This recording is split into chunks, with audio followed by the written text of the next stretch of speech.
بسم الله الرحمن الرحيم.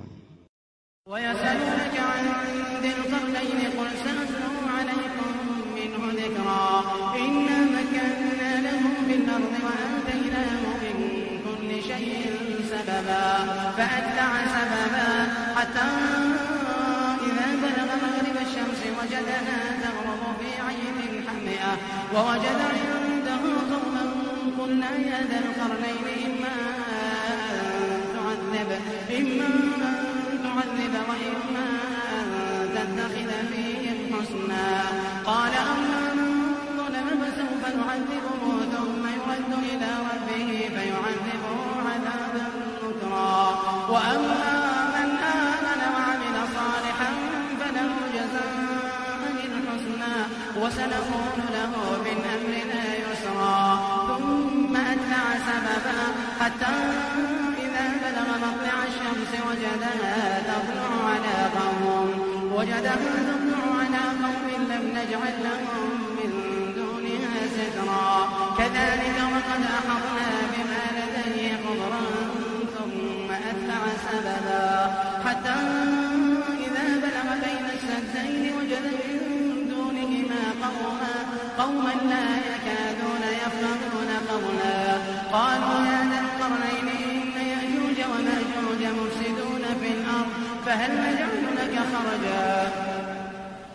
نجعل لك خرجا على أن تجعل بيننا وبينهم سدا قال ما مكنني فيه ربي خير فأعينوني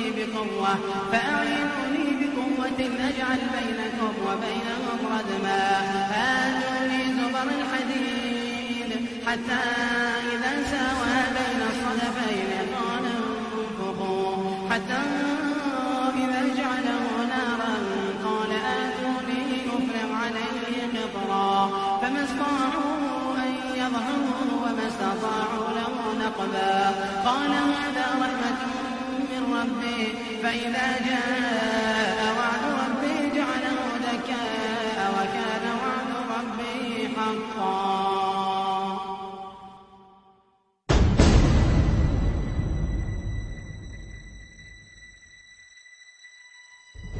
The question there about Dhul Qarnain. Qarn is a horn.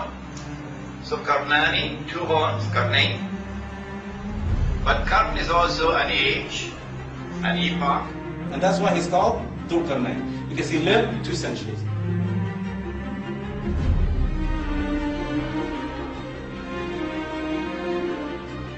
The second description, if the Khatib gets into that, he had a head that was sticking out a little bit, so his nickname was the two-horned man. But Dhul Qarnain is someone blessed by Allah subhanahu wa ta'ala with irresistible power. The power to pursue any goal he wants to pursue. And therefore the equivalent of a superpower of all superpowers. The equivalent of a ruling state of the world.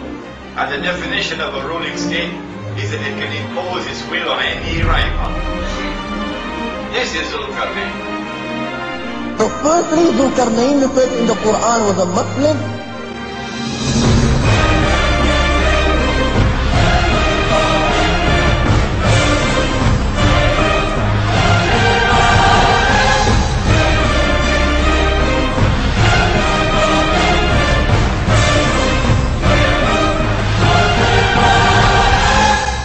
Secondly, Dhul Qarnain was an Arab, and he has been mentioned a lot in their poetry.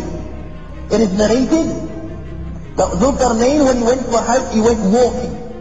When Sayyidina Ibrahim alayhi salam heard that Dhul Qarnain was coming for Hajj, Sayyidina Ibrahim alayhi salam went to greet Dhul Qarnain.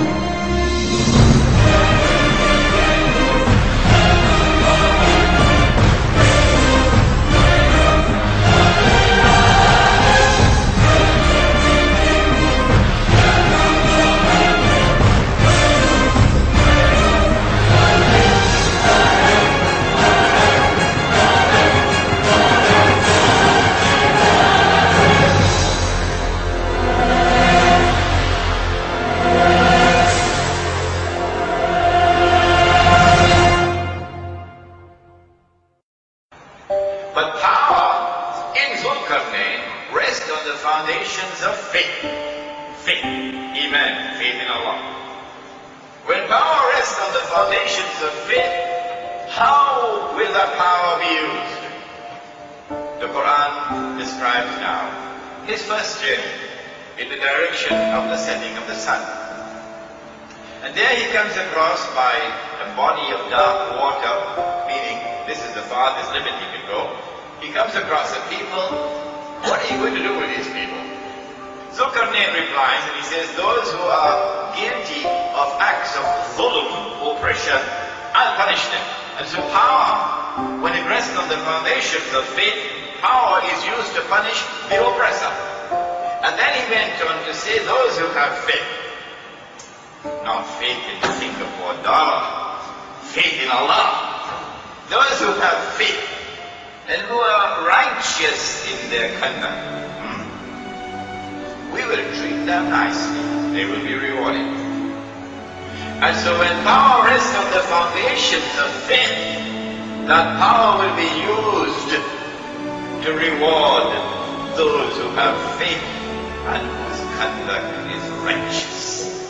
And then Qarnain traveled in the opposite direction, in the direction of the rising of the sun. And there he came across a people for whom we had provided no cover, meaning cover from the elements. And so a people living an essentially primitive way of life. When power rests on the foundations of faith, how will power respond to the primitive way of life?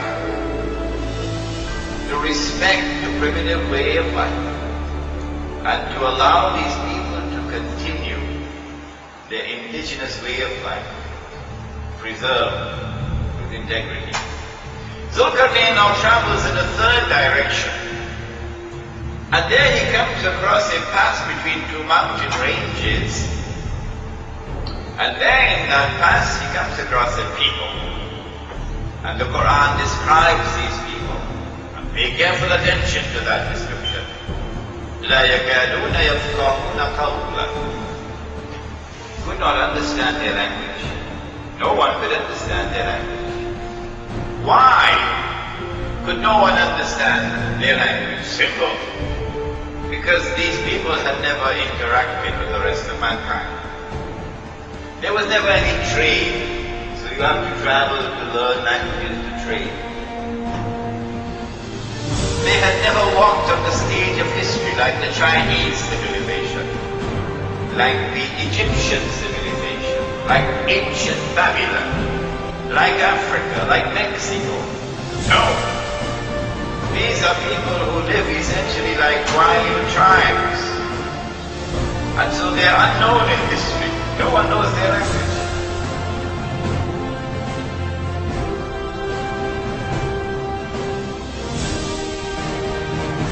Qarnain now has to employ interpreters to eventually get the job done so they can communicate.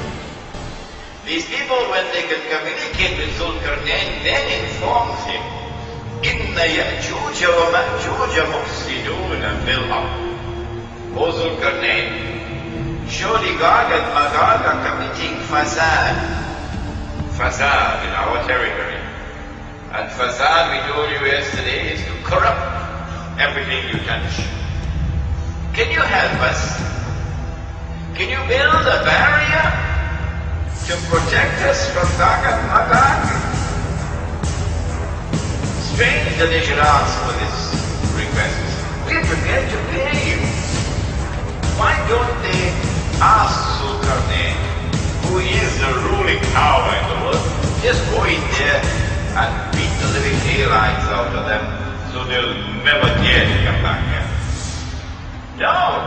Can you build a barrier?